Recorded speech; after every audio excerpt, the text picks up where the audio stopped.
Seigneur, j'ai tout prévu pour une mort si juste. Le poison est tout prêt. La fameuse Locuste a redoublé pour moi ses soins officieux. Elle a fait expirer un esclave à mes yeux. Et le fer est moins prompt pour trancher une vie que le nouveau poison que sa main me confie. Narcisse, c'est assez. Je reconnais ce soin et ne souhaite pas que vous alliez plus loin. Quoi? Pour Britannicus, votre haine affaiblie me défend? Oui, Narcisse. On nous réconcilie. Je me garderai bien de vous en détourner, Seigneur, mais il s'est vu tantôt empoisonné, emprisonné. Cette offense en son cœur sera longtemps nouvelle. Il n'est point de secret que le temps ne révèle. Il saura que ma main lui devait présenter un poison que votre ordre avait fait apprêter. Les dieux de ce dessein puissent-ils le distraire? Et peut-être qu'elle fera ce que vous n'osez faire. On répond de son cœur. Et je vaincrai le mien. Et l'hymen de Junie en est-il le lien? Seigneur, lui faites-vous encore ce sacrifice? C'est prendre trop de soin. Quoi qu'il en soit, Narcisse, je ne le compte plus parmi mes ennemis. Agrippine, Seigneur, ce l'était bien promis. Elle a repris sur vous son souverain empire. Quoi donc? Qu'a-t-elle dit? Et que voulez-vous dire? Elle s'en est vantée assez publiquement. De quoi? Qu'elle n'avait qu'à vous voir un moment, car à tout ce grand courroux, à cet éclat funeste, on verrait succéder un silence modeste. Que vous-même, à la paix, souscririez le premier.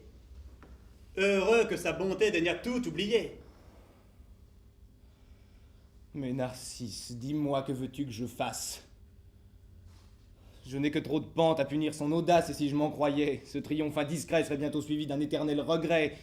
Mais de tout l'univers, quel sera le langage? Sur les pas des tyrans, veux-tu que je m'engage?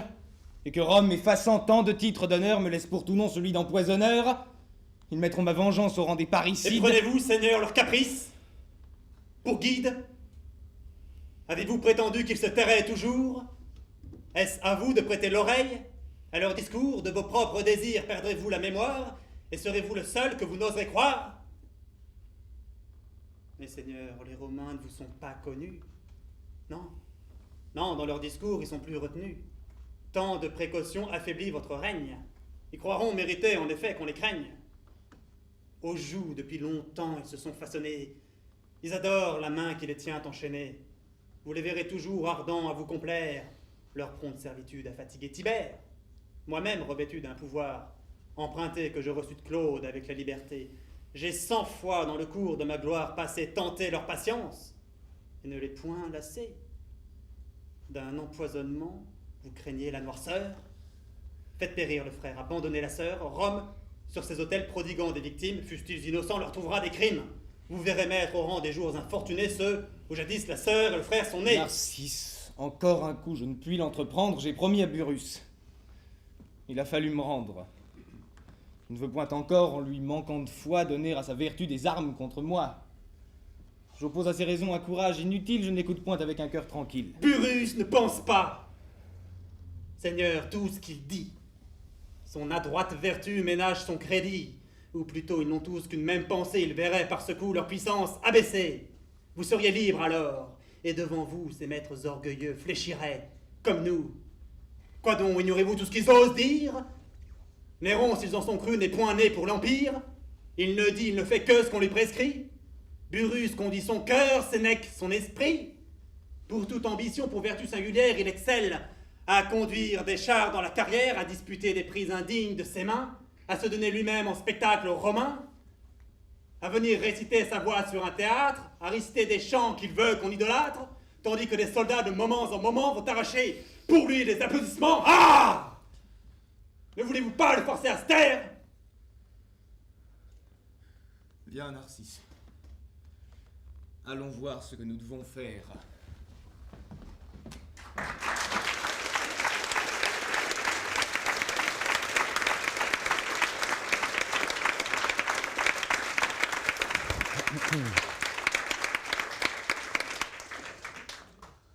C'est un bon cru, comme on dit aujourd'hui. Ça pourra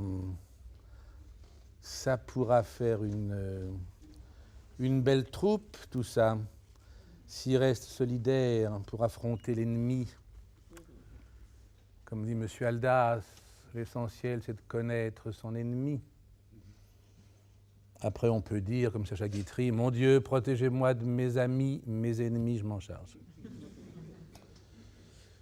Je continue ma parenthèse à propos de Georges Haldas, que j'ai eu le plaisir et le bonheur de faire connaître à tellement d'entre vous et qui continue son œuvre sublime. Il vient de faire paraître un nouveau livre qui est fait de toutes les chroniques qu'il a écrites chaque mois pendant 20 ans dans le journal Choisir à Genève. Et ça s'appelle « Murmure de la source ». Il n'y a pas une page qui ne soit une merveille. Monsieur Haldas, eh bien, je trouve ça... Oh, il y a plein de petites choses à dire, on ne va pas les dire toutes.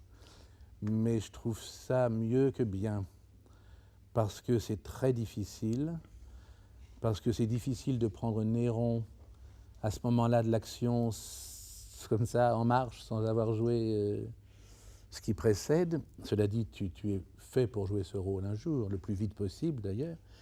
Et ce qui est amusant, tu as fait des progrès d'ailleurs dedans depuis que je t'y avais entendu.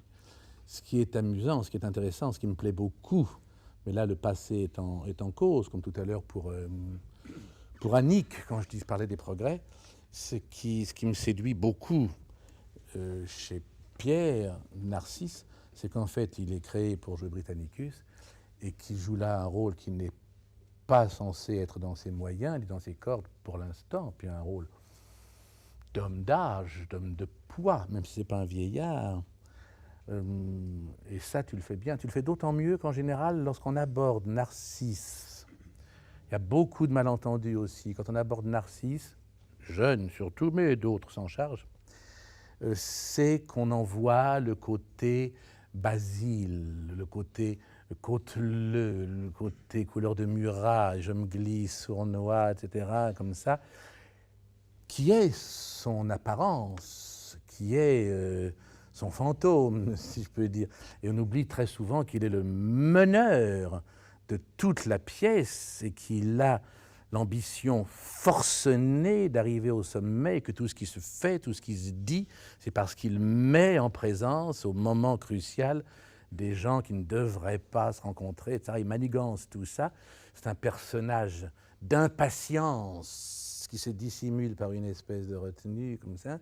C'est un personnage, c'est un monstre d'ailleurs, il a tous les vices et il les communique aux autres.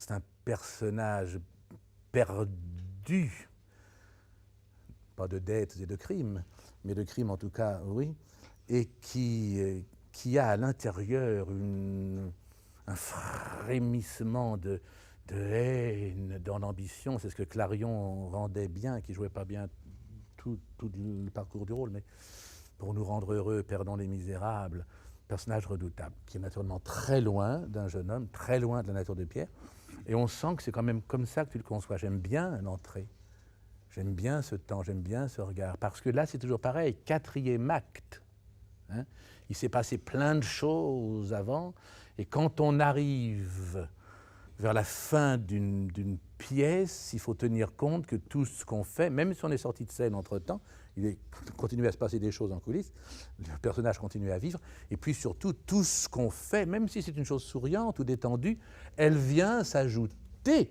à tout ce qui a précédé, surtout dans ce théâtre des 3 unités, hein, tout ça va très vite, c'est très, très rassemblé. Donc la chose, puis c'était bien en place vocalement, vous entendez bien, c'est important de le souligner. La chose qui m'a un peu heurté, Pierre, tu vois, j'utilise ce mot sans l'avoir prévu, c'est que pour donner cette violence, ce mordant, c'était un peu trop haché. Tu vois, si on avait eu à dire « Ah, mais il y a un petit quelque chose qui me gêne », eh bien, il ne faut pas chercher plus loin, ça vient de ça.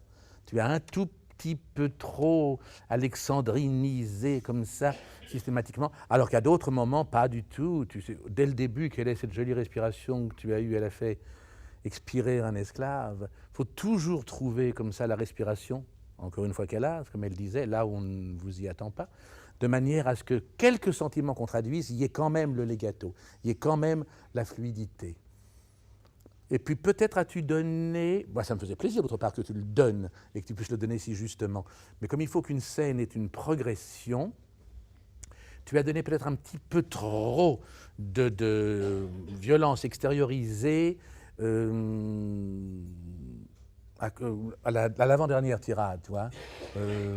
Et serez-vous le seul que vous n'oserez croire là, à propos des Romains. Il faut encore te contenir un petit peu. Là, tu peux encore un petit peu lui glisser dans le tuyau comme ça, pour bien nous montrer que tu ne défends pas seulement une certaine cause, mais que tu l'accables, lui concentre derrière ton sentiment, ta situation. Mais il va pas sans arrêt me fuir. Mais qu'est-ce que c'est que ce merdeux qui tout le temps change d'avis, qui va me foutre en l'air mes coups, etc.